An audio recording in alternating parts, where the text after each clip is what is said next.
பொறுமையாய் இருங்கள் என்று சொல்லிதான் நான் இன்றைக்கு ஒரு குறிப்பிட்ட காரியத்தை குறித்து இந்த வசனத்தின் அடிப்படையில் நாம் பார்க்க போகிறோம். சபை மக்களாய் நாம் இருந்து கர்த்தரோடு கூட வாழ்ந்து வந்தாலும் கூட பல நேரத்திலே நம்முடைய ஆவியினுடைய உற்சாகத்தினாலும் இல்லைன்னா ஆர்வ கோளாறுனாலும் கூட பல நேரத்தில் நாம் பொறுமையை இழந்தவர்களாய் பல தோல்விகளை நாம் சந்தித்துக் கொண்டிருக்கிறோம். விசுவாச மக்கள் மத்தியிலே அதிகமாய் நான் பார்த்து கொண்டிருக்கிற ஒரு முக்கியமான காரியம், இன்றைக்கு உலகம் வேகமாய் ஓடிக்கொண்டிருக்கிறது. உலகம் ஓடுற ஓட்டத்துல அல்லது உலகம் போய்கொண்டிருக்கிற வேகத்திற்கு நாம் ஓட வேண்டிய ஒரு கட்டாயத்திற்கு நேராய் அநேக தள்ளப்பட்டிருக்கிறார்கள். பலர் சுய நினைவுகளை கூட பல நேரத்தில் இந்த பொறுமையை இழந்தவர்களாய், சுய நினைவு கூட இழந்தவர்களாய் என்ன பண்றாங்கன்னா ஒரு அவசர கதியிலே தங்களுடைய வாழ்க்கையை ஓட ஆரம்பித்து விட்டார்கள். பலரை நான் பார்த்து கொண்டிருக்கிறேன். பல சபைகளுக்கு போகிற அடிப்படையிலே சொல்லுகிறேன்.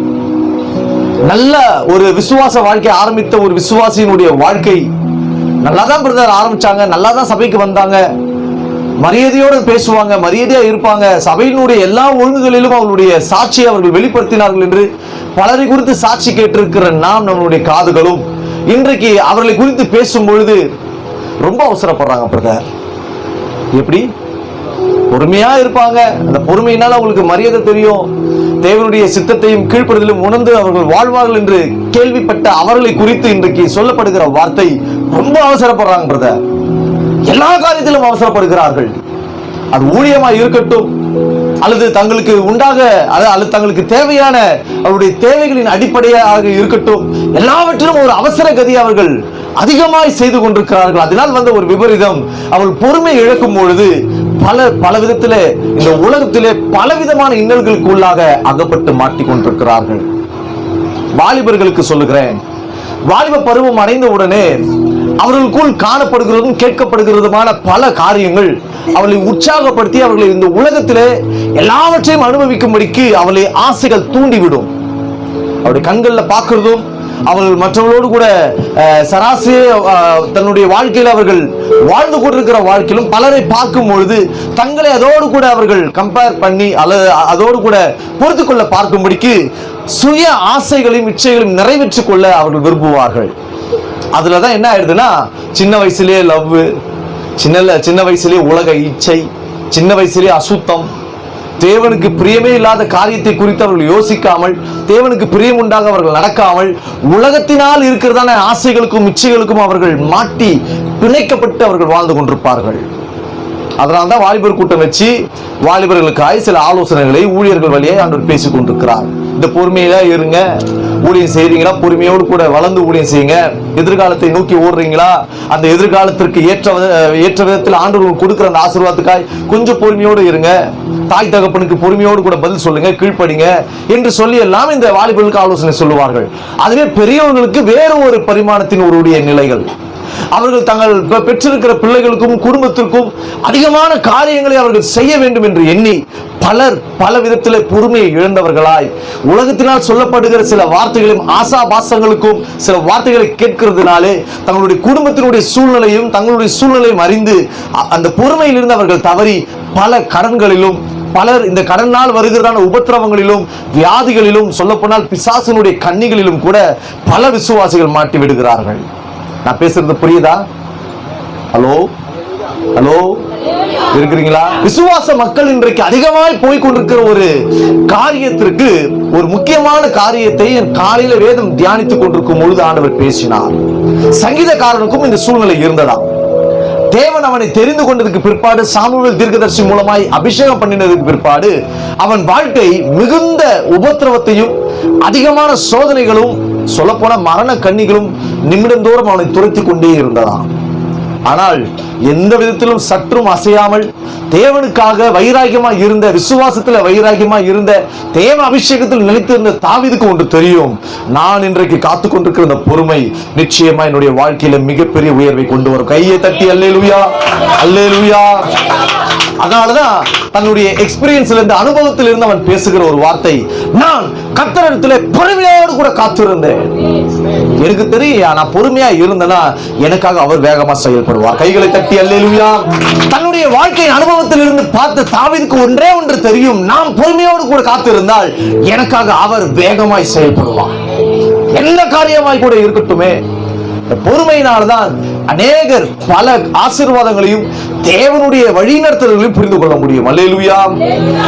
தேவனுக்கு முன்பதாக பொறுமையோடு கூட காத்திருக்க வேண்டிய விசுவாச மக்கள், சபையார் மக்கள் யாவரும் இன்றைக்கு பொறுமை இழந்தவர்களாய் அதிவேகமாய் ஓடிக்கொண்டிருக்கிறார்கள்.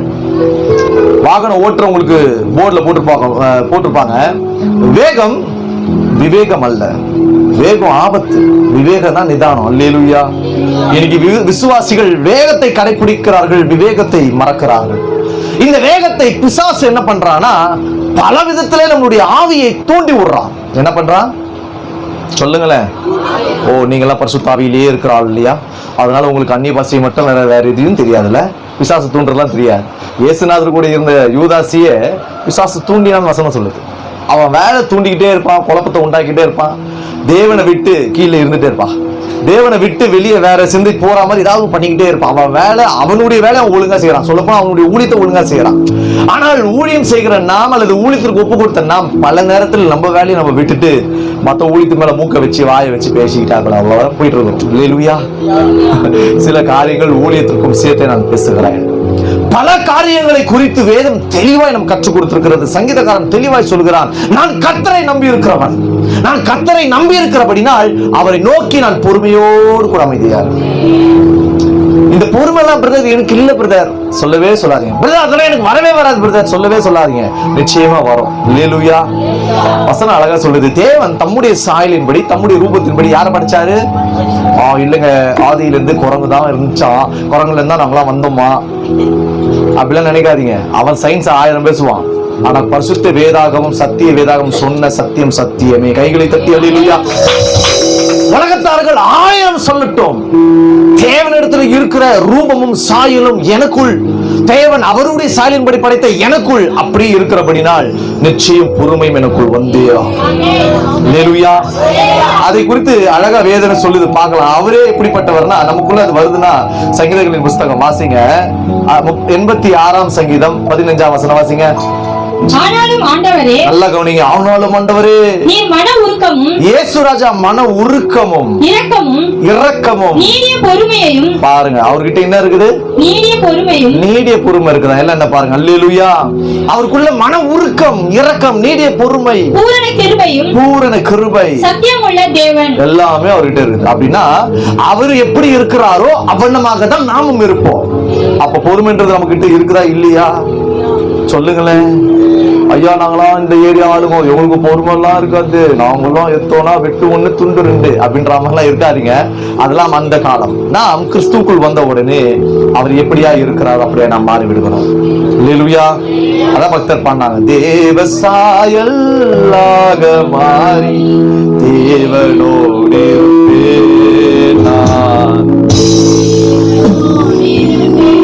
பாட்டு தெரியல. இந்த காலத்து பாட்டா ஈஸியா பாடுறீங்க, பழைய பாட்டா கொஞ்சம் எப்படி யோசிக்கிறீங்க.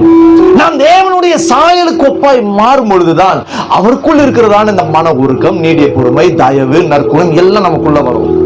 இது எப்பொழுது நமக்குள்ள வருதுன்னா, கலாத்தியர் 5ஆம் அதிகாரத்தில் சொல்லுகிறது, ஆவியின் கனியின் வழியாய் தான் இந்த நீடிய பொறுமையை வெளிப்படுகிறது. என்றைக்கு நீங்கள் பரிசுத்த ஆவியை பெற்றீர்களோ, எல்லாம் என்ன பாருங்க, வாசிக்க வேண்டாம், நான் வேகமா போற நேரம் இல்லை. என்றைக்கு நான் பரிசுத்த ஆவியை பெற்றுக்கொண்டோமோ, ரட்சிக்கப்பட்டு பரிசுத்த ஆவியை பெற்றோமோ, அன்றைக்கு தேவனே நமக்குள் வந்து வாசம் செய்கிறார். புரியுதா சொல்றது? அப்போ உங்களுக்கு கோபம் வராது, அவசரகதி வராது, எல்லாத்தையும் என்ன பண்ணுவீங்க, ஒரு ஸ்டாண்ட் பையா பொறுமையா அப்படியே லைஃப் நடத்துவீங்க. நல்லா கவனிங்க. இன்றைக்கு உலகம் நம்மை பல விதத்திலே நம்மை தூண்டி விடுகிறான். வேகமாய் நம்மளுடைய டிசிஷன் எடுக்க விடாதபடிக்கு பல அவசர நிலையை மனதில் அதிகமாய் போட்டு ஒரு வேகமான ஒரு அழுத்தத்தை நமக்கு கொடுக்க ஆரம்பிக்கும் பொழுது நாம் பொறுமையை நாம் மறந்து விடுகிறோம். அந்த பொறுமையை இழந்ததுனால பல தேவையில்லாத கண்ணிகளுக்கு நாம் அகப்படுகிறோம். எனக்கு தெரிந்த ஒரு சகோதரி, எங்களுக்கு ஒரு பண நெருக்கம் வந்தது. ஒரு நேரத்துல ரொம்ப பண நெருக்கம், எல்லாருக்கும் வர மாதிரி தான். அப்போ நாங்க ஒருத்தர்கிட்ட பேசியிருந்தோம், இது மாதிரி எங்களுக்கு தேவைப்படுது. அவங்களும் ஓகே ஹெல்ப் பண்ண சொல்லிட்டு அவங்களும் சொல்லி எங்களுக்காக அவங்க மிடில நின்று அவங்க எல்லா வேலையும் பார்த்தாங்க, செஞ்சாங்க. அங்க பேசின அந்த காரியத்தின் நிமித்தமாக அவங்க என்ன பண்ணிட்டாங்கன்னா, அவங்ககிட்ட வாங்கின அந்த வார்த்தையை எங்க கிட்ட கொடுக்குறாங்க. நான் சொல்றேன், நான் ஜோமனி இந்த விஷயத்த சொல்றேன். அந்த அம்மா எனக்கு சொல்றாங்க, நீங்க இதை பண்ணீங்கன்னா இது கிடைச்சிருமா, உடனே சொல்லுங்க, உடனே சொல்லுங்க, ரெடியா இருக்காங்க. நான் உடனே சொன்னேன், கொஞ்சம் பொறுமையா இருங்க, ஜோமனி சொல்றேன், அவசரப்பட வேண்டாம். இல்ல இப்பவே சொல்லுங்க. என்னது சொல்லுங்க, வாய் திறந்து. ஏன் உங்களுக்கு எல்லாம் அந்த மாதிரி ஆட்களை பார்த்தது கிடையாதா? எல்லா இடத்துலயும் அந்த மாதிரி ஆட்கள் இருப்பாங்க. அவங்களை பிசாசு ஹேண்டில் பண்ணுவோம். அதை நமக்கு நம்ம ஆவியில இருந்து பார்த்தாலும் கண்டுபிடிச்சிடலாம். அப்ப எங்களை வேகமா துரிதப்படுத்துறாங்க. நான் உடனே என் மனைவி சொல்றேன், கொஞ்சம் சீக்கிரமா சொல்லுமா, உடனே இப்பயே சொல்றாங்க. என்ன சொல்றீங்க? நான் ஒரு ஏவத் சொன்னேன், கொஞ்சம் பொறுமையா இருந்து முடிவு எடுக்கலாம். பக்கத்து பசங்க கொஞ்சம் பொறுமையா இருந்து, பக்கத்தை பார்த்து பேசுங்க, பொறுமையா இருந்து முடிவு எடுக்கலாம். கர்த்தருக்கு சித்தமானால் வாய்க்கட்டும். அல்லேலூயா, அல்லேலூயா. இப்படி நான் அந்த விஷயங்களிலே பல நேரங்களிலே அவசரப்படுத்துகிறார்கள் என்று சொன்னால் அங்க நான் உஷாராயிடுவேன். அங்க பிசாசு வேலை பண்றாங்க. என்றைக்கு நாம் ஒரு மனிதர்கள் நம்மை வேகமாய் அதிவேகமாய் நம்மை இயக்க பார்க்கிறார்களோ அங்க நம்ம கொஞ்சம் நிதானமா இருக்க வேண்டியது முக்கியமா இருக்கிறது. உங்களுக்கும் ஒரு சில நேரத்தில் தேவைகள் வரும். ஏதோ ஒரு தேவைகள், அது பண தேவைகளா இருக்கலாம், அல்லது உதவிகளா இருக்கலாம், அல்லது உங்களுடைய பிள்ளைகளை குறித்து, இல்லைன்னா உங்களுடைய ட்ரீட்மெண்ட்டை குறித்து, இல்லை நீங்கள் ஒருவருக்கு நீங்கள் உதவி செய்வதை குறித்து ஏதோ ஒரு விதத்துல ஒரு உதவிகள் இருக்கலாம். ஆனால் நிதானத்தோடு அது செய்யலாமா? முதல்ல நீங்க ஆவியில நிதானிக்கணும். பக்கத்து பாசனம் கைப்பிடிச்சு சொல்லுங்க, ஆவியில நிதானிங்க. வாய் திறந்து சொல்லுங்களா, வாயில புண்ணு வரும். ஆவியில நிதானிங்க சொல்லுங்க, ஆவியில நிதானிங்க. எந்த ஒரு காரியத்தின் துவக்கத்தை பார்க்கலும் அதனுடைய முடிவிலே நாம் சம்பூர்ண பெறுவதற்கு தான் பொறுமையாக இருக்க வேண்டும்.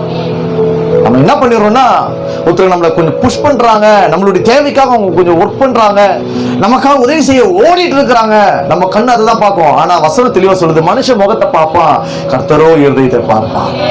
நமக்காக ஒருத்தர் ஒரு காரியத்தை சொல்லி வேகமா எடுத்து செய்கிறாங்கன்னா வேகம் ஆபத்து, வேகம். உதாரணத்துக்கு சொல்லுகிறேன்னு, உங்க பிள்ளைங்களுக்கு ஒரு திருமண வயசு வந்துருச்சு. ஐயோ ஐயா, இத்தனை வயசு ஆகிட்டே இருக்குது ஐயா, இன்னும் பிள்ளைக்கு இது வரலையே அது வரலையே, என்ன பண்றது ஏது பண்றது? ஐயா, அவங்க ஒருத்தர் ஃபோன் பண்ணி உடனே சொன்னாங்க, என்ன சொல்றீங்க? நீங்களா என்ன பண்ணுவீங்க? ஓகே முடிச்சிடலாம்.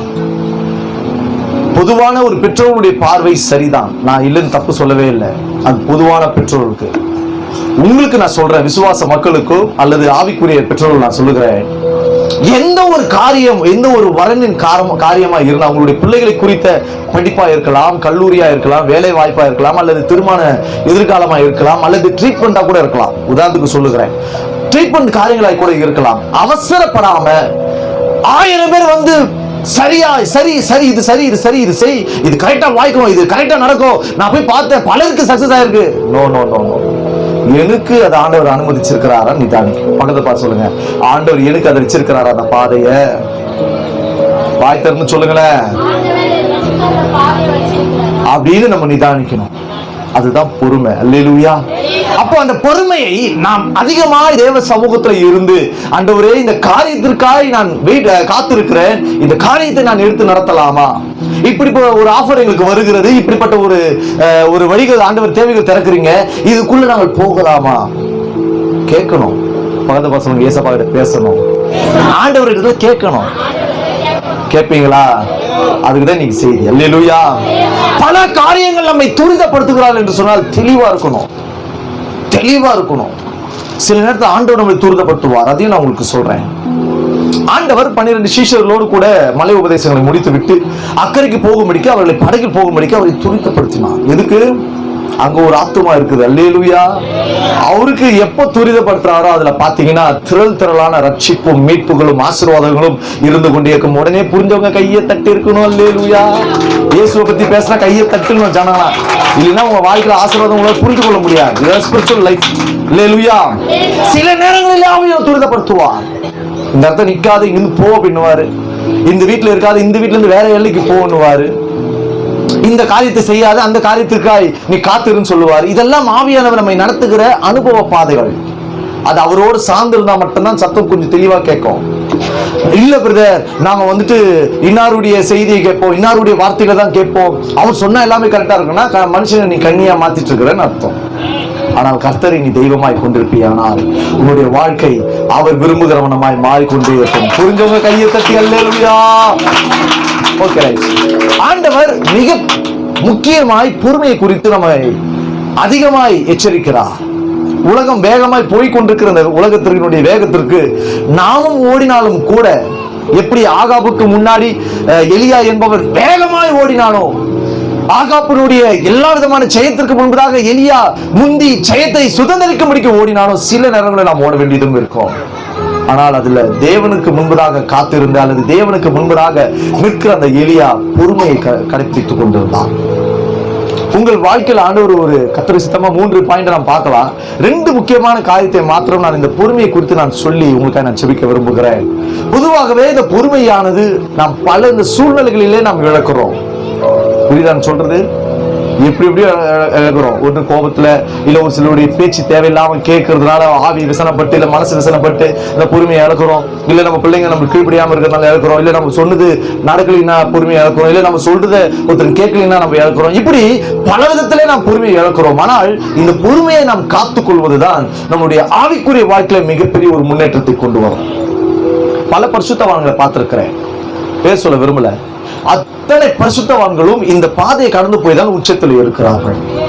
ஒவ்வொரு விசுவாசிகளும் வளர்ந்து இருக்கிறதற்கு ஒரு சில விசுவாசிகள் நல்ல செழிப்போடு தேவனுடைய அந்யோன்யத்தோடு ஐக்கியத்தோடு கூட உறவோடு அவரை ஆடி பாடி துதித்து அவரை மகிமைப்படுத்தி அவரோடு கூட குடும்பமாய் சாட்சியோடு கூட வாழ்வதற்கு இந்த பொறுமையின் பாதையை அவர்கள் சரியாய் கண்டறிந்து அந்த பொறுமையின் பாதையில் பொறுமையோடு கூட போனதுதான். பல பேரோட வாழ்க்கையில ஏன் இன்னமும் கஷ்டம், வேதனை, பாடு, கண்ணி, கடன் பிரச்சனை, வியாதி, குடும்பத்துல சரியில்லாத காரியம், இன்னும் பாவ வழக்கம், இன்னும் பாவ காரியங்கள், இன்னும் சாபக்கிரியைகள் ஏன் தொடர்ந்து கொண்டிருக்கிறது? நாம் எங்கேயோ பொறுமையை இழந்து சுயநலத்துல வாழ ஆரம்பித்து விட்டோம். எங்க ஊழியர் அதிகமா சொல்லுவார், ஆசீர்வாதத்தை பத்தி பேசுறதுக்கு 1000 பேர் இருக்கிறான்டா. ஆசீர்வாதத்துக்கான வழிகளையும் தேவன் விரும்புகிற பாதைகளை சொல்லிக் கொடுக்கிற அந்த சீர்திருத்த செய்திகளை அதிகமாய் கொடுப்பதற்கு ஆட்கள் இல்லை. சோ நீ போற சபைகளுக்கு எல்லாவற்றையும் பேசினாலும் கூட ஆண்டவர் விரும்புகிற பார்வைக்கு நேராய் அல்லது ஆண்டவர் பார்த்து கொண்டிருக்கிற எதிர்பார்ப்புக்கு நேராய் அவர்கள் மாறிவிட உன்னுடைய செய்தியானது இருக்க வேண்டும் என்று எனக்கு அதிகமாய் சொல்லுவார். என்னையே அப்படிதான் வளர்க்கிறார் ஆண்டவர். நானும் இதெல்லாம் இல்லாம தான் இருந்தேன். ஒரு காலத்துல எனக்கு பொறுமையே கிடையாது. இன்றைக்கு வயது ஏற ஏற ஏற நமக்கு ஆட்டோமேட்டிக்கா ஆண்டவர் கற்றுக் கொடுத்த பாதங்கள் நமக்கு பாடங்களாய் மாறும் பொழுது இன்றைக்கு பொறுமையோடு கூட பேச ஆரம்பிக்கிறோம், பொறுமையோடு கூட நிதானிக்க ஆரம்பிக்கிறோம், பொறுமையோடு கூட ஊழியத்தை நிறைவேற்ற ஆரம்பிக்கிறோம். அல்லேலூயா. 3 முக்கியமான காரியத்தை நான் சொல்லி உங்களுக்காய் செபிக்கிறேன். முதல் காரியம், இந்த பொறுமையை நாம் காத்துக் கொள்வதற்கு நாம் இழந்த அல்லது இழந்து கொண்டிருக்கிற அல்லது நாம் மறந்த ஒரு முக்கியமான காரியம்